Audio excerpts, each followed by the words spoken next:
ও দাদা ক্যানিং এর গাধা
তুই বোমা মার চালাস গুলি বুকে অনাথ ছেড়ে চোখের জলে তুই কি আছিস সুখে তোর গুলিতে ঝাঁঝরা হয়ে কাছে অনেক ভাই শোকাত তুই মানুষ খুনি তোর বিচার চাই বিচার চাই বিচার চাই নদী চোরের বিচার চাই বিধবা মায়ের চোখের জলের বিচার চাই বিচার চাই ক্রিমিনালের ক্ষমা নাই বিচার চাই বিচার চাই নদীর চর দখল করা চোর চোরের বিচার চাই ও দাদা ক্যানিং এর গাধা তোলাবাজির কালো টাকা করলে সাদা মাতলা নদীর চরে 100 বিঘা জমি কার তোলাবাজি টাকায় ছেলের ক্যাফের সাথে হুক্কা বার তোলাবাজি টাকায় ছেলের ক্যাফে সাথে হুক্কা বার তোলাবাজি টাকায় ছেলের ক্যাফে সাথে হুক্কা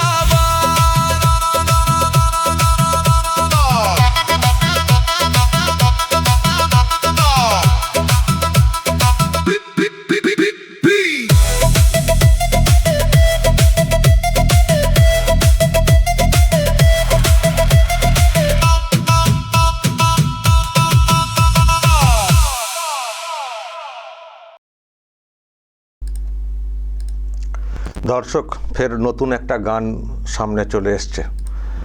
গতকালই দেখেছেন রাতে শওকত মোল্লাকে গ্রেপ্তার করা হয়েছে যার বিষয়ে অনেক প্রশংসা অনেকবারই করেছেন দলের সুপ্রিমো মমতা ব্যানার্জি। এটা হচ্ছে ভোটের সময় গিয়ে অনেক কথা বলেছিলেন যে আমার ডান হাত অমক তমক, ওর সিকিউরিটি তুলে নেওয়া হচ্ছে, ওকে খুন করার চেষ্টা হচ্ছে, আমার সিকিউরিটি আমি দিয়ে দেব। কিছুই দেননি, কোনো পাত্তাই দেননি। তো গতকালকে যে খবরটা সামনে এসছে যে ওনাকে গ্রেপ্তার করা হয়েছে, উনি নাকি পালাচ্ছিলেন বাংলাদেশ। আবার কেউ কেউ বলছেন যে কেউ বলতে ওনার পরিবারের লোকেরা বলছেন যে উনি সারেন্ডার করেছেন। তো যাই হোক, এইসব তো হচ্ছে, এখন বিচার তো হবে। ধরা তো হয়েছে, এটা ধরা হয়েছে ওই বোমা বিস্ফোরণ কাণ্ডে ভাঙড়ে। তো কিন্তু আরও যেসব অভিযোগ রয়েছে, খুনের অভিযোগ রয়েছে, তোলাবাজির অভিযোগ রয়েছে, জমি দখলের অভিযোগ রয়েছে, তারও তো বিচারটা হতে হবে। তো যখন এদিকে অ্যারেস্টের ব্যাপারটা সামনে এসছে তখন ওই গানটা দেখছি সামনে চলে এসছে, এবং গানের মধ্যেও কিছু কথা আছে কোন কোন বিচার চাই, কিসের বিচার করতে হবে। এই শওকত মোল্লাকে নিয়ে গান এর আগেও হয়েছে, আপনারা দেখেছেন। মাস্টার বলে একটা গান তৈরি হয়েছিল, সেটাও ব্যাপক হিট হয়ে যায়। আসলে শওকত মোল্লা এমন একটা ক্যারেক্টার, তার সম্পর্কে এই চুরি দুর্নীতি ইত্যাদি বিষয়ে কথা বললেই দেখি মানুষ সেগুলো শোনেন, মানে এবং লোককে শোনান, মানে এরকম টাইপের ব্যাপার। তো এই গানটা হয়েছিল মাস্টার গানটা আপনারা শুনেছেন, আমি গতকালকেও শুনিয়েছি গানটা। আবার এখন এই গান সামনে চলে এসছে, এবং গানের কথার মধ্যে অনেক বিচারের দাবি আছে, নিশ্চয়ই আপনারা শুনলেন। তো আজকে তো কোর্টে তোলা হবে, এনআইএ ধরেছে, মানে খুবই খাতারনাক একটা অবস্থা আর কি শওকত মোল্লার। পুলিশের না, এনআইএ ধরেছে, এবং বোমা বিস্ফোরণ সহজ না। আর এই ধরনের বিস্ফোরণ আগেও ঘটেছে, অভিযোগ হতো, কোনো ব্যবস্থা হতো না। এখন তার পাওয়ারটা নেই না, এখন পাওয়ার নেই। এখন বেশ খপাখপ সব ধরে ফেলছে এজেন্সি, পুলিশ বলুন, সেন্ট্রাল এজেন্সি বলুন, সবাই তো ধরা হয়েছে। কোর্টে তোলা হবে, কোর্টে কী হয় সেটা দেখব। তবে আমাদের যেটা দেখি আর কি, আমরা দেখে অভ্যস্ত হয়ে পড়ছি কদিন, যে কোর্টে ঢোকা বা বের হওয়া বা হাসপাতালে মেডিকেল করতে নিয়ে যাওয়া বা সেখান থেকে বের করা, সেই সময়ে জনতা যেটা করছে ডিম থেরাপি, ডিম ছোড়াছুড়ি। আমি শুনছি এখানেও নাকি সব ডিমের অর্ডার হয়েছে, যদি সুযোগ পাওয়া যায় তাহলে কিন্তু এখানেও ডিম ছোড়া হবে। প্রথমে জনতার ডিম থেরাপি, তারপর তো কোর্টের বিচার ইত্যাদি তো হবেই। তো চারিদিকে এইসব চলছে ধরপাকড়। তার মধ্যে শওকত মোল্লাকে ধরা হয়েছে, এতে দেখলাম রাজ্যের প্রচুর মানুষ খুশি, বিশেষ করে ওই ভাঙড়, ক্যানিং ওই সব এলাকার, মানে এমনই সন্ত্রাস কায়েম করেছিলেন উনি, এমনটাই অভিযোগ রয়েছে। আর দিদিমণি তো দেখলেন কীরকম ফাঁসিয়েছেন, অনেক সুবিধা আদায় করেছেন ওনার কাছ থেকে, করে ওনাকে ক্যানিং পূর্ব থেকে সরিয়ে ভাঙড়ে নিয়ে ভোটে লড়তে নিয়ে চলে এসলেন। ভাঙড়ে আবার উনি লড়তে পারেন, তো হেরে ভূত হয়ে গেছেন। আর সিকিউরিটি দেবো, আমার সব সিকিউরিটি আমি না নিয়ে দিয়ে দেব, সেটাও দেননি। মমতা ব্যানার্জি এখনও জেড ক্যাটাগরির সিকিউরিটি পান, আর এদিকে শওকতের সিকিউরিটি তো এরকম ছিল না, উনি ঘুরে ঘুরে বেড়াচ্ছিলেন।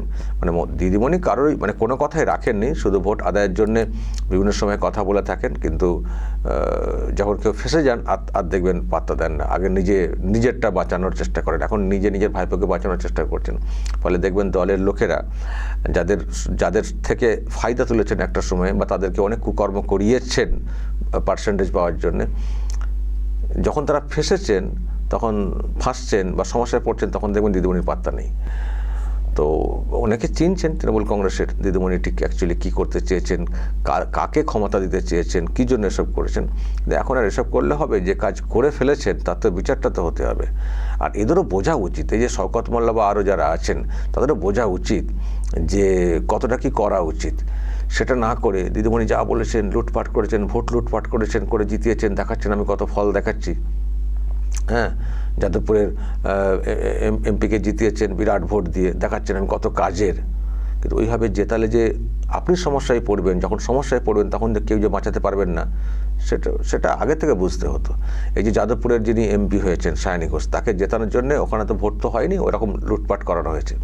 আর সেই সায়নী ঘোষ এখন কোথায়?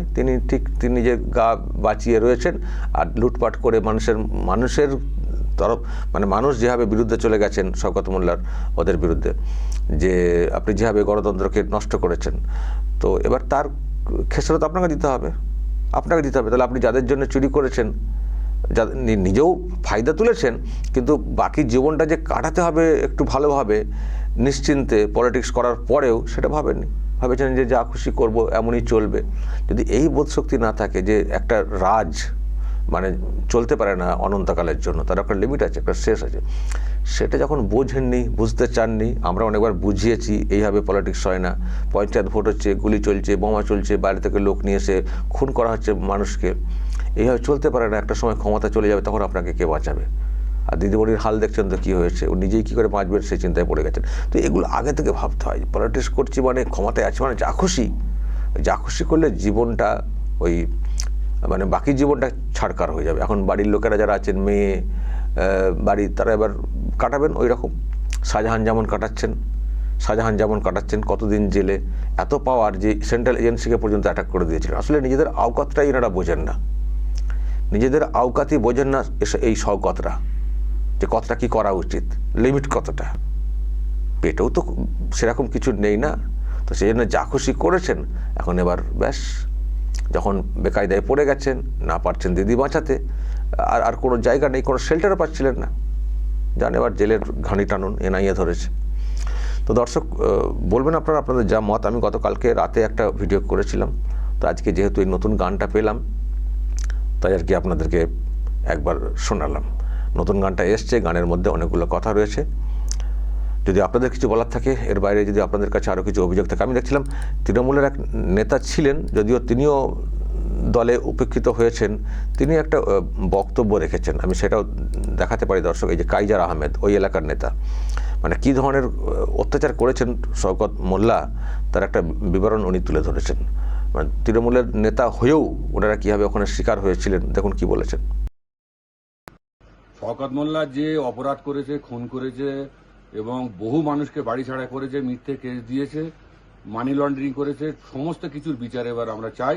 এবং পাশাপাশি ওর যারা সাগরেদ, যারা এই ভাঙড় এবং ক্যানিংয়ে ওর কথা মতো বা তাদের নিজের ইচ্ছা মতো যে অত্যাচারগুলো করেছে, মানুষের বিচারের নামে প্রহসন করেছে, কোটি কোটি টাকার দুর্নীতি করেছে, সরকারি প্রকল্পের টাকা থেকে কাটমানি খেয়েছে, লোকের সম্পত্তি জোর জবরদস্তি করে দখল করে নিয়েছে, মানুষের উপরে মানে টর্চার করেছে, খুন করেছে, এই সমস্ত যারা অ্যান্টি সোশ্যাল ক্রিমিনাল, যারা শওকতকে সঙ্গ দিয়েছে ভাঙড় এবং ক্যানিং জুড়ে, তাদের প্রত্যেককে এই সময় ধরে নিতে হবে এবং আইনের মাধ্যমে তাদের যা যাবতীয় সাজা দেওয়ার যে প্রসেস চলছে তাতে তাদের আওতায় তাদের নিয়ে আসতে হবে।